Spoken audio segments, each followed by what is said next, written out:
Hi hello welcome to our channel. నేను మీ Gautami. So white hair ఈ మధ్య కాలంలోని వయసుతో సంబంధం లేకుండా ప్రతి ఒక్కరికి కూడా వస్తున్న పెద్ద సమస్య ఏదైతే ఉంది అని అంటే తెల్ల జుట్టు అనమాట. ఈరోజు మనం చూస్తూ ఉన్నాం, చిన్నపిల్లలు కూడా తెల్ల జుట్టు రావడం, పెద్ద వయసు ఉన్న వాళ్ళకి తెల్ల జుట్టు రావడం, మిడిల్ ఏజ్ ఉన్న వాళ్ళకి తెల్ల జుట్టు రావడం, అంటే త్వరగా తలలు పండిపోవడం అనమాట. దీనికి కారణం ఏమై ఉండొచ్చు అని అంటే బేసిక్గా మనం ఏంటంటే మనం తీసుకున్న ఫుడ్ డైట్, ఎక్కువగా మనం కారాలు అంటే ఎక్కువ స్పైసీనెస్ ఫుడ్స్ తీసుకున్న, లేకపోతే ఎక్కువ స్ట్రెస్ ఫీల్ అయినా, ఎక్కువ ఆలోచనలు చేసిన, లేకపోతే మన డైట్లోని విటమిన్ సి లోపాలున్నా, సో ఇటువంటి వల్ల ఏంటంటే మనకి త్వరగా వైట్ హెయిర్ వచ్చే ఛాన్సెస్ ఉన్నాయన్నమాట. అండ్ మెయిన్ పొల్యూషన్ వల్ల కూడా కావచ్చు. ఇది ఏంటంటే చిన్నపిల్లల్లో కూడా తక్కువ ఏజ్ మనకు ఉంటుంది. బట్ ఏంటంటే ఈ వైట్ హెయిర్ రావడం వల్ల చాలామంది చాలా ప్రాబ్లమ్స్ ఫేస్ చేస్తూ ఉంటారు. దానికి సంబంధించి మనం హెన్నా పెట్టుకుంటాము, డిఫరెంట్ కలర్ హెయిర్ ప్యాక్స్ కూడా వేసుకుంటూ ఉంటారు కదా. సో ఇలాంటివి చేయడం వల్ల ఏంటంటే మనకి ఇవన్నీ కూడా తాత్కాలికం, పర్మనెంట్ సొల్యూషన్స్ అయితే ఏది కాదు. ఇప్పుడు మనం యూజ్ చేసే వాటిలో ఒక హెన్నా పెట్టుకున్న అది మీకు ఒక 1 వీకే ఉంటుంది. ఆ యొక్క పార్ట్లో రెడ్ కావడం, మళ్ళీ దాని తర్వాత మళ్ళీ మనకి వైట్ హెయిర్ అన్నది స్టార్ట్ అయిపోతూ ఉంటుంది. మళ్ళీ మనకి ఏంటంటే మళ్ళీ యథాతిథే మళ్ళీ మనం హెన్నా పెట్టుకుంటూనే ఉంటాం. లేదా మళ్ళీ మనకి కలర్ ఆప్షన్స్ ఉన్నాయి కదా, హెయిర్ కలర్స్ వేసుకుంటూ ఉన్నారు. ఇది కూడా ఏంటంటే మనకి తాత్కాలికమే. బట్ మనకి ఏంటి, పర్మనెంట్ సొల్యూషన్స్ కావాలి. దీని నుంచి ఎలా మనం గెట్ ఆఫ్ అయిపోవాలి, ఎలా మనం బయటకు వచ్చేయాలి, మళ్ళీ పెట్టుకోకుండా ఎలా మనకి కంప్లీట్ సొల్యూషన్ ఏం వాడితే మంచిది అని అనుకుంటున్నారు కదా. ఎస్, అటువంటి సొల్యూషన్తో నేను మీ ముందుకైతే వచ్చేసాను. అండ్ ఇంకొకటి కూడా చెప్తున్నాను, వైట్ హెయిర్ ఉన్న వాళ్ళు చాలామంది తీసేస్తూ ఉంటారు కదా, చేత్తో తీయడం, లేకపోతే సిజర్తో కట్ చేయడం, ఎక్కడైనా వైట్ హెయిర్ ఉంటే పీకేయడం, ఇలాంటివి చేశారనుకోండి, మీరే ఇంకొంచెం వైట్ హెయిర్ తేయడానికి ఛాన్స్ ఇచ్చేవాళ్ళు అవుతారు. మనం వైట్ హెయిర్ కానీ చేత్తో పీకుతున్నట్లయితే అది పక్కన ఫామ్ అయ్యి మళ్ళీ మనకి ఇంకో వైట్ హెయిర్ వచ్చే ఛాన్సెస్ ఉంటాయి అనమాట. అండ్ అలాగే వైట్ హెయిర్ని కూడా కట్ చేయకూడదు. ఒకవేళ అది కట్ చేసినా మళ్ళీ పెరిగే ఛాన్స్ ఉంటుంది, మళ్ళీ పక్కన వైట్ హెయిర్ కూడా వచ్చే ఛాన్స్ ఉంటుంది. దానివల్ల మనకి ఇంకా ప్రాబ్లమ్ ఫేస్ చేయాల్సి వస్తుంది అనమాట. అయితే ఇప్పుడు నేను చెప్పిన ఈ రెమెడీ ఏదైతే ఉందో దీన్ని డెఫినెట్గా మీరు యూజ్ చేయండి, మంచి రిజల్ట్ మనకు వస్తుంది అనమాట. అయితే ఇది చిన్నపిల్లలకి యూజ్ చేయొచ్చా అని అంటే డెఫినెట్గా మనం చిన్నపిల్లలకు కూడా యూజ్ చేయొచ్చు. ఆయుర్వేదిక్ మన ఇంట్లోనే మనకి పసుపు ఉంటుంది కదా, చక్కగా ఏంటంటే మనకి షాపుల్లో దొరికే పసుపు కన్నా మనం పసుపు కొమ్ములు ఉంటాయి కదా మార్కెట్లోని, పసుపు కొమ్ములు 1/4 kg 1/2 kg లెక్క మీరు తీసుకున్నారనుకోండి, ఒరిజినల్ పసుపు మనకి ఎలా తెలుస్తుంది అంటే ఛాయ్ ఎక్కువ ఉంటుంది. అంటే ఆ యొక్క పసుపు యొక్క ఏమంటారు కలర్ అనేది బాగా ఎక్కువగా ఉంటుంది. ఛాయ్ పసుపు అంటారు చూడండి, బాగా ఎల్లో కలర్లో ఉంటుంది, డార్క్ ఎల్లో, అంటే ఎటువంటి పాలిషింగ్ లేకుండా ఉంటుందన్నమాట ఆ పసుపు. అది చాలా మంచిది. అది తీసుకోండి. పసుపు కొమ్ములు అన్నవి బయట కొనుక్కోండి. మన ప్యాకెట్లో దొరికే పసుపు కన్నా ఇది చాలా మంచిది.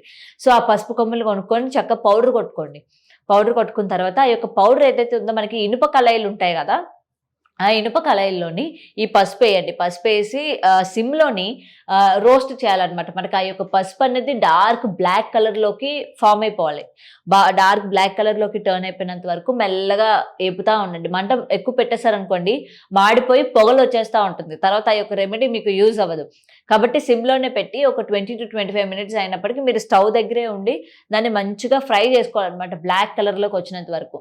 అది మంచిగా కలర్ చేంజ్ అయిపోయి మనకు ఒక పౌడర్ లాగా, అంటే ఒక బూడిదలాగా, మనకి బొగ్గులా కనిపిస్తూ ఉంటుంది కదా, బొగ్గు పిండిలాగా, అలాగ ఫామ్ అయినంత వరకు చేసి దాన్ని ఒక బౌల్లోకి తీసుకోండి. ఒక చిన్న కూరగిన్నెలోకి తీసుకొని దానిలోని కోకోనట్ ఆయిల్ యాడ్ చేసుకోండి. కోకోనట్ ఆయిల్ కూడా మళ్ళీ చెప్తున్నాను, ఒరిజినల్ కోకోనట్ ఆయిలే యూజ్ చేయండి. మనకి షాపుల్లో దొరికేది అస్సలే వద్దు. అందులోని కూడా చాలా ఇంగ్రీడియంట్స్ యూజ్ చేస్తూ ఉంటారు, అది మనకి ఒరిజినల్ కోకోనట్ ఆయిల్ కాదు. ఒరిజినల్ మన ఇంట్లోనే యూజ్ చేసుకునేది అయితే ఇంకా మంచిది. ఆ యొక్క కోకోనట్ ఆయిల్, ఈ యొక్క పౌడర్ ఏదైతే ఉందో అందులో వేసుకోండి.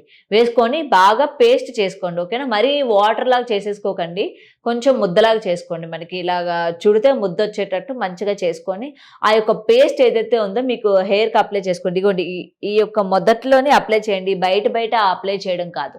ఈ మొదళ్ళు ఉంటాయి కదా, చక్కగా పాయ తీయండి. పాయ తీసుకొని ఆ పాయకి వైట్ హెయిర్ ఉన్న చోట మొత్తం కూడా రాసి తలకు కట్టేసుకొని ఒక 25 to 30 మినిట్స్, అంటే బాగా ఆరేంత వరకు చక్కగా ఉంచుకోండి. ఉంచుకున్న తర్వాత మంచిగా ఆరిపోతుంది కదా, మీకు ఒక అట్ట కట్టేసినట్టు ఉంటుంది. మంచిగా ఆరిపోయిన తర్వాత చక్కగా తలస్నానం చేసుకోండి. మీరు ఏ షాంపూ అయితే పెడతారో ఆ షాంపూ పెట్టుకొని చక్కగా హెడ్ బాత్ చేసుకోండి. చాలా మంచి రిజల్ట్ అనేది మీకు కనిపిస్తుంది. చక్కగా న్యాచురల్గా మీ హెయిర్ అనేది బ్లాక్ అవుతుంది. ఈ వైట్ హెయిర్ ఏవైతే ఉన్నాయో చక్కగా బ్లాక్ అవుతాయి. మీరు ఏంటంటే ఈ యొక్క రెమెడీని వీక్లీ 2 times యూజ్ చేయండి. ఆల్రెడీ మనం పౌడర్ ఒకేసారి చేసుకున్నాం అనుకోండి, చక్కగా మీకు ఒక 2 to 3 వీక్స్ వరకు యూజ్ అవుతుంది ఆ పౌడర్. మీరు దీన్ని మంచిగా స్టోర్ చేసి పెట్టుకోవచ్చు. ఫ్రిడ్జ్‌లో గానీ, లేకపోతే రూమ్ టెంపరేచర్‌లో గానీ స్టోర్ చేసి పెట్టుకోవచ్చు. ఈ యొక్క రెమెడీని ఏంటంటే వీక్లీ 2 టైమ్స్ మంచిగా యూజ్ చేయండి. హెడ్ బాత్ చేసుకోండి. చక్కగా రిజల్ట్ మీకు కనిపిస్తుంది. మంచిగా మీ యొక్క వైట్ హెయిర్ ఏదైతే ఉందో మెల్లగా బ్లాక్‌లోకి టర్న్ అవ్వడం అనేది స్టార్ట్ అవుతుంది. నేచురల్‌గా మళ్ళీ మీ యొక్క హెయిర్ అనేది బ్లాక్‌గా తయారవుతుంది.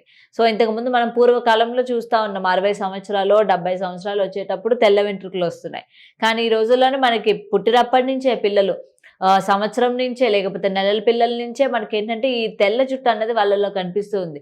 దీనికి మెయిన్ మనకి బాడీలోనే ఐరన్ తగ్గిపోవడం, లేకపోతే విటమిన్ సరైన ఫుడ్ మనం తీసుకోకపోవడం, స్పైసీనెస్ ఫుడ్స్ తీసుకోవడం, పొల్యూషన్ కావచ్చు, లేకపోతే మనం డిఫరెంట్ షాంపూలు యూజ్ చేస్తూ ఉన్నాము, కాస్మెటిక్స్ యూజ్ చేస్తూ ఉంటాము. ఇవన్నీ కూడా కారణాలనమాట. మన యొక్క జుట్టుని మన చేతులతో మనమే పాడు చేసుకుంటున్నాం. మరి కొన్ని జుట్టు ఉన్న వాళ్ళు కొంచెం కేర్ తీసుకున్నారనుకోండి మంచిది. జుట్టు లేని వాళ్ళకి ఎలాగో మనం ఏం చెప్పలేము. మీరు ఉన్నప్పుడే దాని మీద కేర్ తీసుకుంటే మంచిది. తీరా అది పోయిన తర్వాత బాధపడేదానికన్నా ఉన్నప్పుడు కేర్ తీసుకుంటే చాలా మంచిది. సో, ఈ యొక్క టిప్ అన్నది డెఫినిట్‌గా యూజ్ చేయండి. మీకు బాగా నచ్చిందని అనుకుంటున్నాను. ఇటువంటి ప్రాబ్లమ్‌తో ఎవరైనా గానీ మీ ఫ్రెండ్ సర్కిల్‌లో గానీ, లేకపోతే మీకు తెలిసిన వాళ్ళలో గానీ ఫేస్ చేస్తూ ఉంటే వాళ్ళకి కూడా షేర్ చేయండి. డెఫినిట్‌గా యూజ్ చేయండి. మంచి రిజల్ట్స్‌ని మీరు ఎంజాయ్ కూడా చేయండి. సో, ఈ టిప్స్ మీకు బాగా నచ్చుతున్నాయని అనుకుంటున్నాను. సో, చూస్తూనే ఉండండి టుడే టుమారో ఛానల్. మరిన్ని టిప్స్‌తో మీ ముందుకైతే వచ్చేస్తాను. Thanks for watching.